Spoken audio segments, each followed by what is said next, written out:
पूरा निज़ाम हमेशा हक के खिलाफ ही खड़ा होता है। अगर ये आप बात करेंगे तो फिर 72 जो थे ना, वो 72 थे, सामने 20,000 थे।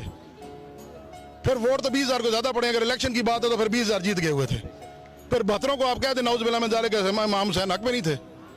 बात कम ज्यादा कीमत देखें, बात हक की करें। खान साहब तब्दीली कैसे लाएंगे? खान साहब तब्दीली सिर्फ शऊर से लाएंगे। उनका काम है शऊर देना। नबी पाक सल्लल्लाहु अलैहि वसल्लम की जिंदगी खुद बहुत थोड़ी सी थी जो उन्होंने नबूवत के वक्त में गुजारी। शऊर दिया, खुलफाए राशिदीन ने निज़ाम बनाया बाद में। देखिए शऊर असल चीज़ होती है। तब्दीली ऊपर से सिर्फ क्या आती है? ऊपर से तब्दीली ये आती है कि वो आपको इल्म देता है, शऊर देता है, समझ देता है। खान साहब की मेरे मुताबिक ड्यूटी खत्म हो चुकी है। वो अपना काम कर चुके हैं। इस एक साल में जिन्होंने जितना उन्होंने एक्सपोज करना था ना इस निज़ाम को, इससे ज़्यादा और एक्सपोज नहीं होना। अगर आप कहते हैं कि अभी भी कुछ और जानना है तो फिर आप रहने दें, जानने की जरूरत नहीं है। फिर आप इसी तरह गुलाम गुजरते रहें और ख्वाब देखते रहें कि मुझे भी वहाँ का नेशनलिटी मिल जाएगी अमेरिका की, मैं वहाँ जाके नौकरी कर लूँगा, मैं थर्ड सिटीजन बन जाऊँगा, यही ज़िंदगी रह जाएगी। यहाँ कोई ज़िंदगी नज़र नहीं आती। लास्ट क्वेश्चन आपके बाद है, फैमिली को क्यों लाए इस खतरे में? फैमिली को इसलिए लाए कि इनको आज ये बीज रखूंगा, बुनियाद दिखाऊंगा इनको कि बेटा हक वाले के साथ खड़ा होना है, जिंदगी में हक वाले के साथ खड़ा होना है। फैमिली थी जिंदगी तना खतरे और नहीं सर, जिंदगी कितनी की जिंदगी होती है? मुझे बताएं कितनी की जिंदगी होती है? सबसे मासूम पिछले दिनों में जिले शाह था। आप और मैं तो सियाने अपनी रोटी भी कमाना जानते हैं। उसको क्या हुआ? चला तो वो भी गया, चला तो वो भी गया जनाब, चला इन्होंने भी जाना है। तुर्की के 30 सेकंड में भी बड़े लोग चले गए हैं। मैं खुद सवान साहब का नकाद रहा हूँ।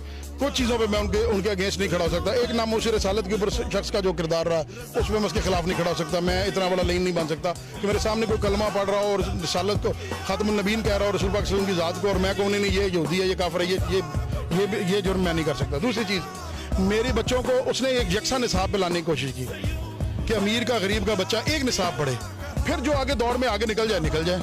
ठीक है। तीसरी चीज़ कि सबसे बेसिक जो थी वो थी ये कि कुरान का और हदीस का और रसूल सल्लल्लाहु अलैहि वसल्लम की ज़िंदगी का जो इल्म है वो स्कूलों में उन्होंने, और मेरा ख्याल है यही वो सबसे बड़ा, यही वो चीज़ कर देती। ये 30 सालों में हुई होती ना, आज आप में यहाँ ना खड़े होते, ना मेरा इंटरव्यू ले रहे होते, ना मैं अपने बच्चे लेके इस खतरे में खड़ा होता। हकीकत जाने सिर्फ हमें कुरान का इल्म मिल जाए ना, मेरे बच्चों को पहली क्लास से कलमे से लेके कुरान के आखिरी पारे तक आप वो समझा दें, पढ़ा दें। किसी इमरान खान की, किसी नवाज शरीफ की, किसी की हमें ज़रूरत नहीं है, क्योंकि हमारा दीन एक मुकम्मल दीन है, वो हमें सब कुछ देता है। आप वो समझाते नहीं है, वो मदरसों के जिम्मे डाल दिए, स्कूलों के जिम्मे आई नहीं। मुझे खान साहब के मुकाबले में ला इलाहा इल्लल्लाह वाला कोई और दे दो, उनसे बेहतर वाले दे, मैं उसके साथ खड़ा हो जाता हूँ। सिर्फ इतना सवाल है।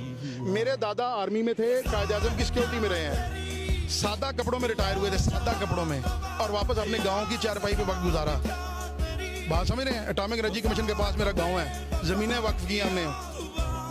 फौजियों के बच्चों मेरे गाँव की निशानी है, वहाँ शहीदों के मज़ार हैं। आप क्या बात कर रहे हैं? कलमा कलमा कलमा मुझे कहें आप लाके खान के मुकाबले का किरदार का बंदा कोई खड़ा जो आके कहते यार ला आप कलमा पढ़े और मैं आपके कलमे पे शक करूं, मुझे बताएं मैं कसूरवार हूं कि आप कसूरवार हैं? बस ये किरदार है। मैं और मेरी औलाद को, मेरी नस्ल को मत अदा करे कि वो ला इलाहा इल्लल्लाह मोहम्मद रसूलुल्लाह का जो हक अदा करने का असल तरीका है ना, उस पर खड़े रह सके।